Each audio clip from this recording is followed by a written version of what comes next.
പുതിയൊരു എപ്പിസോഡിലേക്ക് സ്വാഗതം.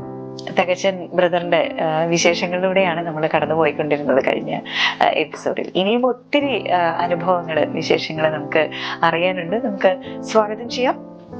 നമസ്കാരം.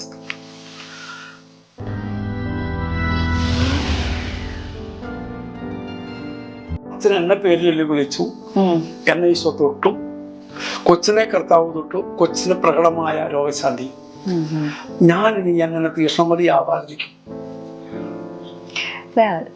എന്റെ നാമത്തിൽ ഒന്നോ രണ്ടോ പേർ ഒന്നിച്ചു കൂടുന്നിടത്ത് ഞാൻ ഉണ്ടായിരിക്കുമെന്ന് അല്ലെ, എല്ലാവരും അത്രയും ആ ധ്യാന കേന്ദ്രത്തിൽ ഉണ്ടായിരുന്ന എല്ലാവരും ഒരുമിച്ചാണ് പ്രാർത്ഥിക്കുന്നത് അല്ലെ. തീർച്ചയായിട്ടും ഇത് പറയുമ്പോൾ ഒരു കരുതിച്ചാല്, ഇപ്പൊ നമ്മള് ഒരാള് 2 പേര് കൂടി പ്രാർത്ഥിക്കുന്നു, 3 പേര് കൂടി പ്രാർത്ഥിക്കുന്നു, 30 പേര് കൂടി പ്രാർത്ഥിക്കുന്നു. അതായത് ഒരു സമൂഹത്തിന്റെ പ്രാർത്ഥന, കൂട്ടായ്മയിലുള്ള പ്രാർത്ഥന എന്ന് ഞാൻ പറയും.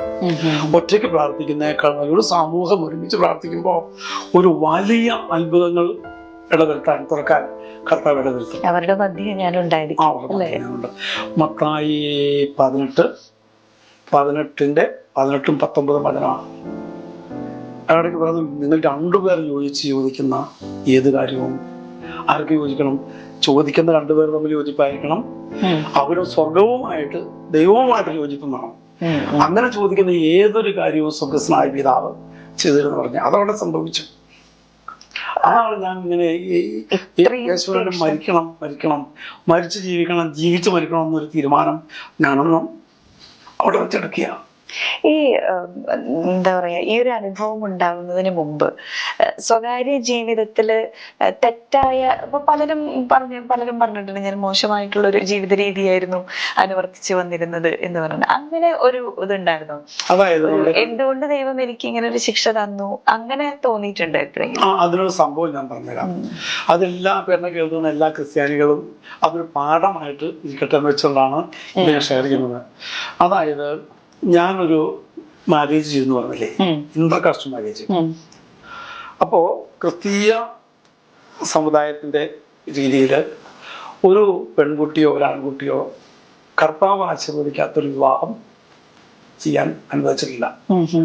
ഇവിടെ സത്യത്തിൽ ഞങ്ങളാരും ബോധപൂർവം അല്ലെങ്കിലും ഈ ലോകത്തിന്റെ അവസ്ഥയിൽ ജീവിക്കുന്ന, അല്ലെങ്കിൽ ദൈവവുമായിട്ടൊരു ആത്മബന്ധമില്ലാതെ ജീവിക്കുന്ന ഒരവസ്ഥയിൽ ഞങ്ങൾ എന്ത് ചെയ്തു, ഇങ്ങനെ ഒരു ജീവിതത്തിലേക്ക് ഇറങ്ങി.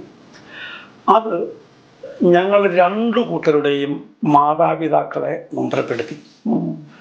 കർത്താവ് പ്രഭാഷകന്റെ പുസ്തകത്തില് 3-ാമത്തെ അധ്യായത്തിൽ 1 തൊട്ടുള്ള വചനങ്ങളിൽ കാണാൻ പറ്റും മാതാപിതാക്കളുള്ള കടമകൾ. അത് പിന്നീടാണ് ഞാൻ ആ വചനങ്ങളൊക്കെ മനസ്സിലാക്കിയപ്പോൾ സത്യത്തിൽ അവരുടെ ഹൃദയം പൊളിച്ചുകൊണ്ടാണ് ജീവിതത്തിലേക്ക് കടന്നു വന്നത്. അതാര് കണ്ടു? കർത്താവ് പറയുന്നുണ്ട്, നിന്റെ അലച്ചിലുകൾ ഞാൻ എണ്ണിയിട്ടുണ്ട്, നിന്റെ കണ്ണീർ കണങ്ങൾ ഞാൻ എൻ്റെ കുപ്പിയിൽ ശേഖരിച്ചു. അങ്ങനെയാണെങ്കിൽ ഈ പെറ്റു വളർത്തിയ 2 കൂട്ടരുടെ മാതാപിതാക്കള് അവരുടെ കണ്ണുനീരിന് ഒരു വിലയുണ്ടെന്ന് ഇത് പറയുമ്പോൾ ഇനിയുള്ള കാലഘട്ടത്തിൽ എന്നെ കേൾക്കുന്നത് തീർച്ചയായിട്ടും ഒരു അനുഭവ പാഠമാക്കി ഇരിക്കാൻ വേണ്ടി ഞാൻ തുറന്നു പറയുക. മറ്റുള്ളവരുടെ കണ്ണുനീർ വീഴ്ത്താൻ ഇടയാകുമ്പോൾ ഉറപ്പായിട്ടും കർത്താവ് അത് കണ്ടു. പിന്നെ മാത്രമല്ല, ഈശോ പറഞ്ഞു, എന്റെ തൊഴുത്തിൽപ്പെടാത്ത മറ്റാടുകളും എനിക്കുണ്ട്, വിജാതീയരെ സംബന്ധിച്ച അവയെല്ലാം ഞാൻ ശേഖരിക്കേണ്ടിയിരിക്കുന്നു എന്നാണ് ഈശോ പറഞ്ഞത്. അപ്പോൾ എന്താ സംഭവിച്ചത്? തൊഴുത്തിൽപ്പെട്ട ഒരാടിനെ ഒരാളെ അടിച്ചു മാറ്റി. അത് കർത്താവ് ഒരിക്കലും സഹിക്കത്തില്ല എന്ന് വെച്ചാൽ നമുക്കെതിരായി മാറുമല്ലേ ചെയ്തേ. അതുകൊണ്ട് എന്ത് ചെയ്തു? അടിച്ചു മാറ്റിയവനെ കൂടി അടിച്ചു മാറ്റി ഞാൻ ഇങ്ങനെ പറയും, അടിച്ചു മാറ്റിയവനെ ദൈവം അടിച്ചെടുത്തു. മനസ്സിലായി. ദൈവം അവനെ സ്വന്തമാക്കി, തൊഴുത്തിൽപ്പെടാത്ത മറ്റൊരാടിനെ കൂടി. അതിനാണ് എൻ്റെ കുഞ്ഞിനെ ഇടയാക്കിയത്. കാരണം നമുക്ക് ഒരു അനുഭവം വരണമെങ്കിൽ ഇത്രത്തോളം തീക്ഷ്ണത ഉണ്ടായിരിക്കില്ല.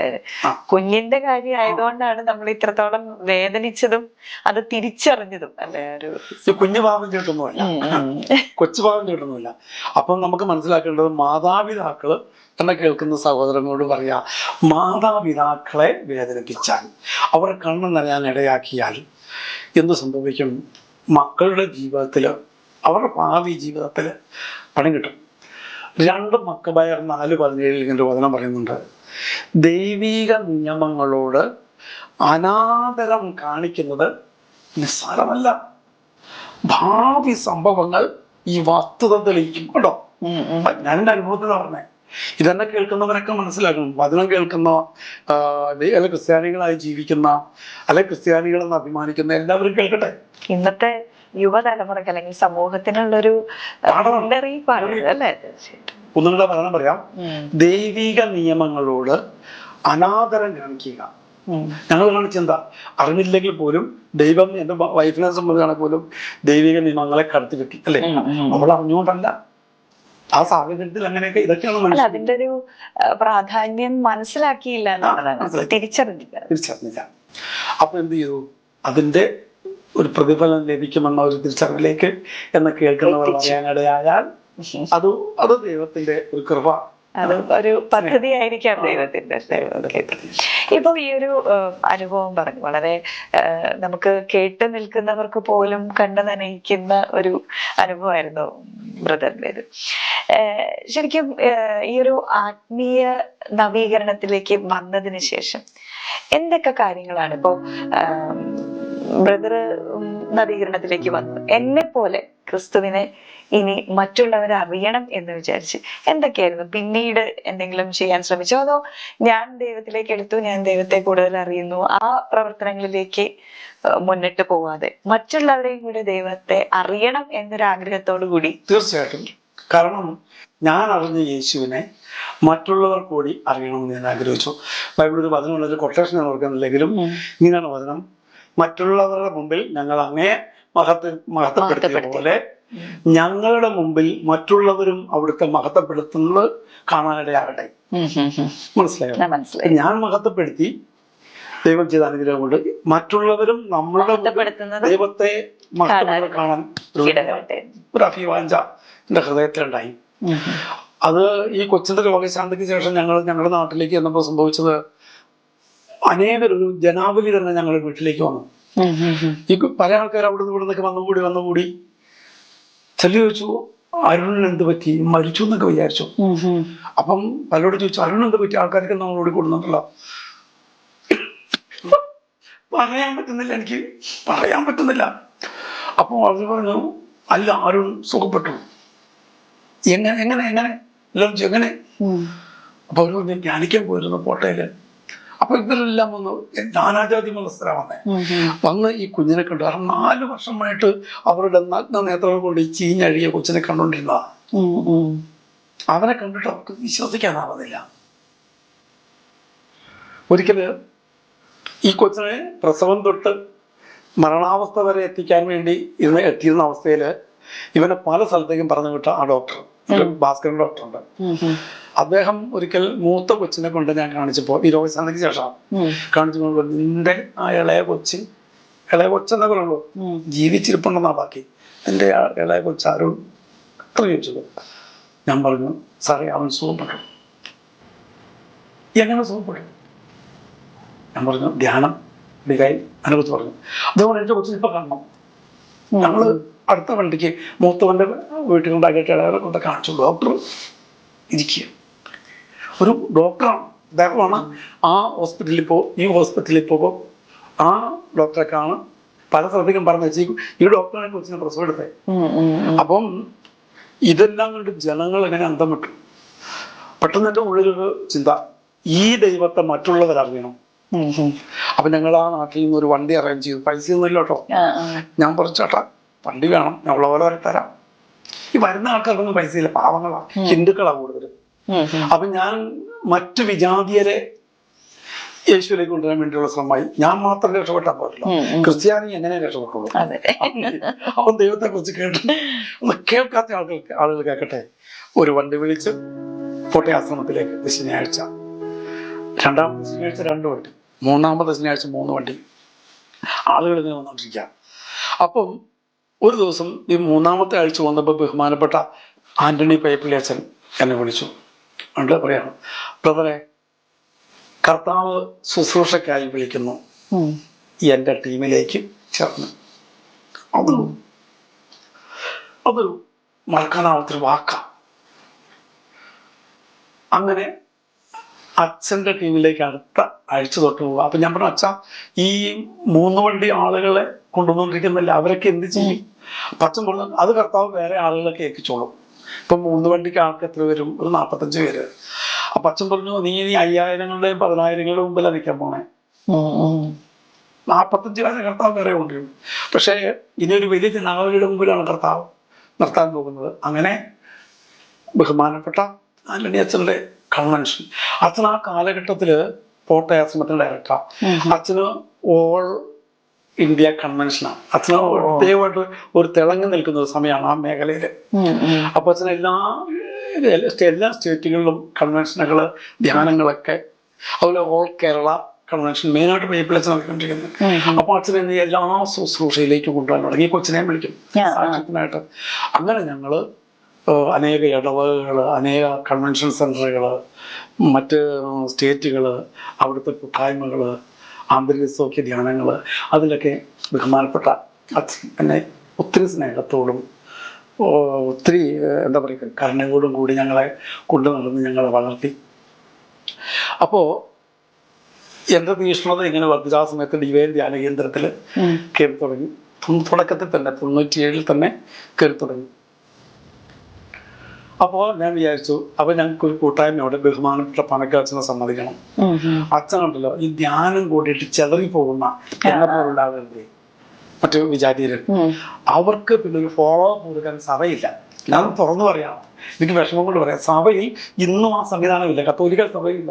എന്നാൽ കേൾക്കുന്ന പുരോഹിതരാവട്ടെ, ശുശ്രൂഷകരാവട്ടെ, ഒന്ന് കേട്ടുകൊള്ളൂ കേട്ടോ, ഞാൻ അങ്ങോട്ട് നോക്കി പറയാണ്. അതൊരു സംവിധാനം ആഗോള കത്തോലിക്ക സഭയിൽ ഉണ്ടോ എന്ന് എനിക്ക് അറിയത്തില്ല. നമ്മുടെ സഭയിൽ ഞാൻ കണ്ടില്ല. ബഹുമാനപ്പെട്ട പനക്കൽ അച്ഛന് നല്ല തീക്ഷ്ണതയുണ്ട്. അച്ഛന് ആത്മാക്കളോട് പറഞ്ഞറിയിക്കാനാവാത്തൊരു സ്നേഹം. ഞാൻ അനേക വൈദികരെ കണ്ടുള്ളതിലും ഒരു സ്പെഷ്യാലിറ്റിയാണ് അച്ഛൻ്റെ, സ്പെഷ്യൽ വ്യക്തിത്വമാണ്. ദൈവം അത്രമാത്രം മറിച്ച് അച്ഛൻ എന്നറിയുമ്പോൾ ഒരു കൂട്ടായ്മ അന്ന് തുടങ്ങി വെച്ചിട്ടുണ്ടായിരുന്നു ഞങ്ങൾ വരുമ്പോൾ. അത് പിന്നീട് നിന്നുപോയി. അതിനുശേഷം ഞങ്ങൾ കുറച്ച് ആളുകൾ ചേർന്ന്, ഞാൻ ഉൾപ്പെടെ തിരിച്ച് ഡിവൈനിലേക്ക് വന്നു. അച്ഛൻ സത്യം പറഞ്ഞാൽ എന്നെ വിളിച്ചു വരുത്തിയത്, അന്ന് ഞാൻ മറ്റൊരു ജോലി ചെയ്തുകൊണ്ടിരിക്കെ അച്ഛൻ ഫോൺ വിളിക്കണം, എവിടെയാണ് നീ? കൊറോണ ബാധിച്ചു. കിച്ചണിൽ നിന്ന് എല്ലാവരും ഇറക്കി വിട്ടു, എല്ലാവരും അഡ്മിറ്റായി. അപ്പം കിച്ചണിൽ നോക്കാൻ ആരുമില്ല. അച്ഛൻ കിട്ടിയവരൊക്കെ വാരി വലിച്ചു വിളിച്ചു, കിട്ടിയ ഫോൺ നമ്പറിൽ. അങ്ങനെ ഞാനും ഡിവൈനിൽ വന്നു പച്ചക്കറി അരിയുക. കാരണം കൊറോണ കാരണം എല്ലാവരെയും കിച്ചണിൽ മാറ്റി. അപ്പൊ പച്ചക്കറി ആയിരുന്നു തുടങ്ങി ആദ്യം അവിടെ അവർക്ക് അച്ഛൻ പറഞ്ഞു 2000-2000 പേർക്ക് ഫുഡ് ഉണ്ടാക്കണം, ആരുമില്ല അവിടെ. അങ്ങനെയാണ് അച്ഛൻ വീണ്ടും വിളിക്കുന്നത്. പച്ചക്കറി അരിഞ്ഞു, ചോറുണ്ടാക്കി, കറി ഉണ്ടാക്കി, അതൊക്കെ വിതരണം ചെയ്തു. അങ്ങനെ വന്ന് വീണ്ടും ഞങ്ങൾ ശുശ്രൂഷയിലേക്ക് കയറി. ശരിക്കും പറഞ്ഞു കഴിഞ്ഞാല് ആ മകന്റെ അനുഭവത്തിൽ നിന്നും കിട്ടിയ ആ ഒരു ദൈവാനുഭവം ഇത്രയധികം വളർത്താൻ സഹായിച്ചതില് പനക്കലച്ചന് വലിയൊരു പങ്ക് തന്നെയുണ്ട് അല്ലേ? പനക്കലച്ചന്റെ സ്ഥാനത്ത് വേറെ ആരെങ്കിലും ആയിരുന്നു ഞാൻ അങ്ങനെ പറയും. നായ്ക്കുമ്പോഴും ബസ്സും കൂടെ ഉണ്ട് കേട്ടോ. രണ്ടും ഒരുമിച്ച് നിർത്തിയാ പറയുന്നത്. ഇവരുടെ രണ്ടുപേരുടെ സ്ഥാനത്ത് ഇന്ന് എനിക്ക് ഒരാളെയും കാണാൻ പറ്റുന്നില്ല. മാത്രമല്ല പയ്യപ്പള്ളി അച്ഛനെ ഒരിക്കലും ഉപേക്ഷിക്കത്തില്ല. പയ്യപ്പള്ളി അച്ഛനാണ് എന്നെ കൊണ്ടു നടന്ന് അച്ഛൻ എന്ത് ചെയ്തു, സാക്ഷ്യം പറയാൻ പഠിപ്പിച്ചു. അത് കഴിഞ്ഞ് കൊച്ചു കൊച്ചു ക്ലാസ്സുകൾ, കൊച്ചു കൂട്ടായ്മയിലേക്ക് ഓടിച്ചു കയറ്റാൻ പറ്റില്ല, കൊച്ചു കൂട്ടായ്മയിലേക്ക്, പിന്നെ വലിയ കൺവെൻഷനുകളിൽ സാക്ഷ്യത്തോടൊപ്പം ക്ലാസ്, പിന്നെ ആ കൺവെൻഷനുകളിൽ കൗൺസിലിങ്, ആന്തരിക സൗഖ്യ ശുശ്രൂഷയ്ക്ക് കൗൺസിലിങ്. എന്നെ അച്ഛൻ ഇരുത്തി കർത്താവ് കൃപാവരം തന്നു, വെളിപാട് വരങ്ങൾ. അവർ കൗൺസിലിങ് നടത്തുമ്പോൾ അവർക്ക് ആഴമായ ബോധ്യങ്ങള്, ദൈവം ഇടപെടുന്ന തോന്നലുകള്, അങ്ങനെയൊക്കെ ഇവരെല്ലാവരും എല്ലാവരും കൂടി ശരിക്കും പറഞ്ഞ ഒരു ആത്മീയതയിലേക്ക് വളർത്തുകയായിരുന്നു. ശരിക്കും എനിക്ക് തോന്നുന്നു നമ്മുടെ കേട്ടുകൊണ്ടിരിക്കുന്ന പ്രേക്ഷകരുടെ മനസ്സിൽ ഇപ്പൊ ശരിക്കും പറഞ്ഞു കഴിഞ്ഞാൽ പലപ്പോഴും നമുക്ക് പല അനുഗ്രഹങ്ങളും നമുക്ക് കിട്ടുന്നുണ്ട്. പക്ഷെ ആ ഒരു സമയത്ത് നമ്മൾ ഒത്തിരി ദൈവത്തെ സ്തുതിക്കും, ദൈവത്തിന്റെ നന്മകളെ കുറിച്ച് പ്രഘോഷിക്കും, അല്ലെ, മറ്റുള്ളവർക്ക് പങ്കുവെക്കും. പക്ഷെ അത് അതോടുകൂടി നമ്മൾ വീണ്ടും പഴയ ജീവിതത്തിലേക്ക് തിരിച്ചു വരികയും ആ തീക്ഷ്ണത കാത്തു സൂക്ഷിക്കാൻ പറ്റാതെ പലപ്പോഴും സംഭവിച്ചു പോയിട്ടുണ്ട്. അപ്പം ഈ ബ്രദറിന്റെ ഒരു അനുഭവം എനിക്ക് തോന്നുന്നു ആ ഒരു തീക്ഷ്ണതയിൽ കൂടുതൽ വളരാൻ, അല്ലെങ്കിൽ ദൈവം തന്ന അനുഗ്രഹത്തിന് നന്ദി പറഞ്ഞുകൊണ്ട് കൂടെ നിൽക്കാൻ, ഞാൻ കണ്ട ദൈവത്തെ മറ്റുള്ളവർക്കും കൂടി കാണിച്ചു കൊടുക്കണം എന്നൊരു ആത്മവിശ്വാസം, അല്ലെങ്കിൽ അതെന്റെ ചുമതലയാണെന്ന് വിശ്വസിച്ച് ദൈവത്തിലേക്ക് വന്ന, അല്ലെ, തീർച്ചയായിട്ടും നമ്മൾ പ്രേക്ഷകരെ അറിഞ്ഞിരിക്കേണ്ട അല്ലെങ്കിൽ മനസ്സിലാക്കേണ്ട ഒരു കാര്യം കൂടിയാണ്. ഈ രോഗശാന്തിക്ക് ശേഷം ദൈവം നടത്തിയ വഴികളെ കുറിച്ച് ഇനിയും ഒരുപാട് വിശേഷങ്ങൾ നമുക്ക് അറിയാനുണ്ട്. അപ്പോൾ നമ്മുടെ സമയം ഇവിടെ തീരുന്നതുകൊണ്ട് നമുക്ക് അടുത്ത എപ്പിസോഡുകളിലൂടെ കാണാം. ഇന്നത്തെ എപ്പിസോഡ് ഇവിടെ അവസാനിക്കുന്നു. നന്ദി, നമസ്കാരം. Thank you.